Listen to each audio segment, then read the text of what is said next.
Olá pessoal, como é que vocês estão? Como é que estão as coisas por aí? Prazer, eu sou a Tatiane, eu sou psicóloga clínica, especialista em terapia cognitivo-comportamental e hoje eu vim falar com vocês sobre os aspectos que podem ser uma barreira dentro do processo de emagrecimento, tá? Quem aqui já sentiu que a parte mais difícil dentro de um processo de emagrecimento não é nem a execução da dieta, não é a questão do treino, mas é uma questão emocional. O lado emocional ele pode ser ali uma barreira para a execução, para colocar em prática aquele plano ali que a Nutri te passou, aquele treino que o personal te passou. Então, isso pode ser uma barreira, tá? E aí, dentro desse aspecto de emagrecimento, de barreiras, um dos primeiros pontos que eu vou trazer para vocês é a questão da motivação. Então, vamos pensar que você contratou ali o personal, fechou com ele, foi na Nutri, ela te passou uma dieta, uma reeducação alimentar, você está super motivado ali para iniciar esse processo. Só que a gente sabe que tudo que é novo pode gerar um certo tipo de empolgação, entusiasmo, só que essa empolgação e esse entusiasmo, eles não duram muito tempo. Isso a gente pode pegar como exemplo quando nós compramos algo, trocamos de carro, compramos um carro, né, compramos uma casa, fomos promovidos no trabalho, reconhecidos, a gente fica muito feliz naquele momento, com aquele reconhecimento, com aquilo que a gente está conquistando. Só que essa empolgação, ela não vai durar muito tempo, vai passar alguns dias, alguns meses, semanas, isso vai acabar diminuindo. E para a gente minimizar esse aspecto, a gente precisa aprender a lidar com isso.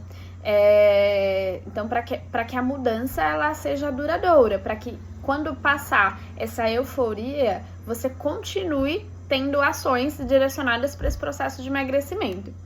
E um dos aspectos que podem te levar a continuar são os motivos que você tem para a ação, que é a motivação. Esses motivos, eles precisam ser fortes, eles precisam ser motivos que façam você agir, apesar de estar triste, apesar de estar com problemas na vida, apesar de vários outros fatores.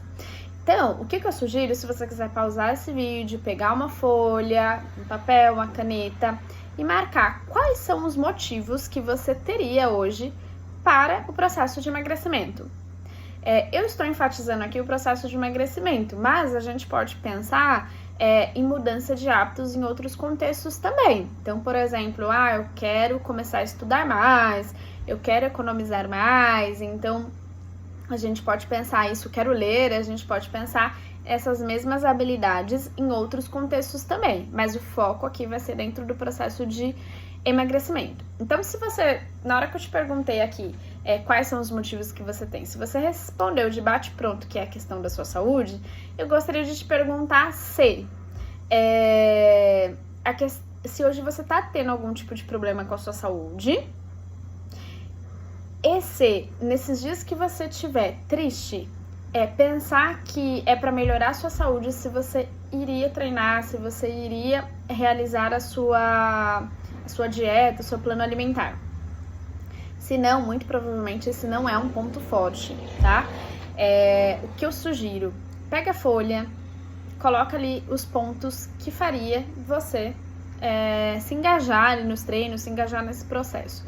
Então, por exemplo, você pode se conectar com a questão de roupas, você gostaria de vestir alguma roupa especificamente, você gostaria de tirar fotos, algumas pessoas elas deixam de tirar fotos por essa questão ali do próprio corpo, você gostaria de se sentir mais bonita, você gostaria de se sentir mais confortável nos lugares, então tem que ser motivos que sejam genuínos, motivos em que você se conecte de uma forma que ao passar os dias, essa euforia passe, mas você continue se conectado com eles, de forma que você não se desconecte deles. Anotou esses motivos? Na frente, de 0 a 10, coloque qual é o seu nível de motivação para cada um desses motivos. Um exemplo, você colocou lá que você quer se sentir mais bonita. De 0 a 10, qual que é o seu nível de motivação com relação a esse item? Ah, porque eu quero colocar aquela roupa, aquela saia, aquele vestido que faz muito tempo ali, então, de 0 a 10. Por que esses motivos eles precisam ser fortes? Porque às vezes eu vou ficar com vontade de comer algo que não tá dentro do meu plano. E aí, se eu não tiver um motivo muito forte, pode ser que eu vou comer. Aqui a gente tá falando que não pode, né? Até porque essa questão da restrição a gente sabe que acaba sendo muito perigoso. Mas, por exemplo, tem que ser um motivo que, hoje tá chovendo, mas apesar de, eu vou treinar.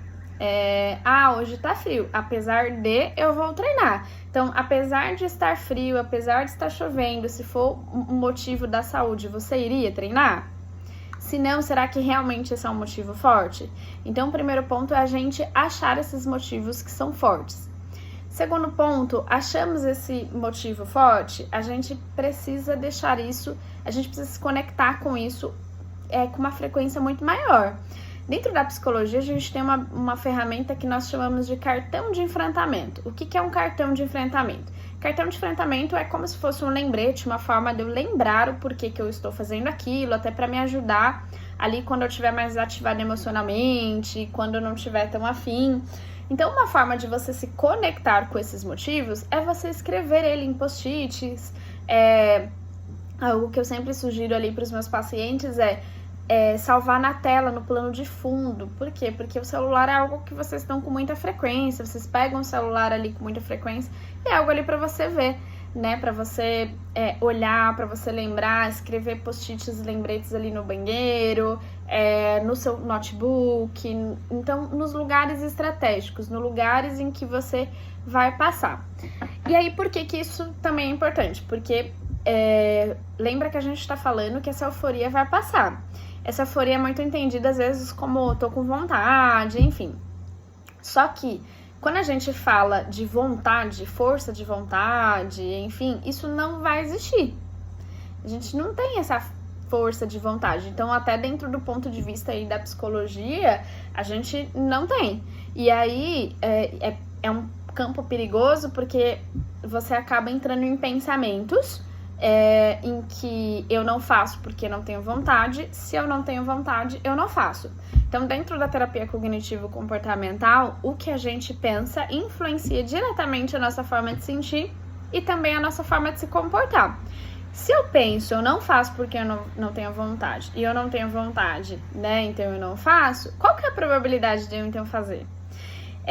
E aí, por isso que eu preciso me conectar com os motivos, porque eu não vou estar com essa euforia, eu não vou estar com esse entusiasmo sempre, vão ter dias que vão ser mais difíceis, às vezes o trabalho está mais estressante, aconteceu algum problema pessoal, mas apesar de...